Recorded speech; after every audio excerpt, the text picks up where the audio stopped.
In this video I'm going to show you how to make the 6 2x2x1's pattern on a 3x3, and it's quite a good pattern, this one, and the algorithm is L2 B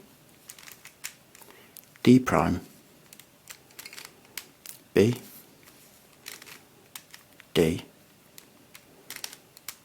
B prime L2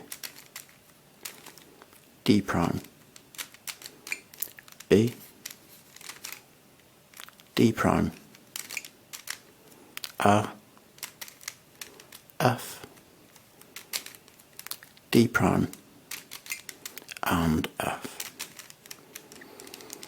And there is your 6 2x2x1's pattern. So yeah, so on the cube it looks like that you've got 6 2x2x1's on it. So this looks like it's a 2x2x1,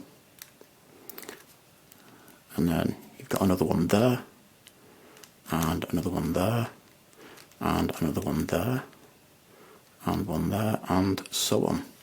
Thanks for watching.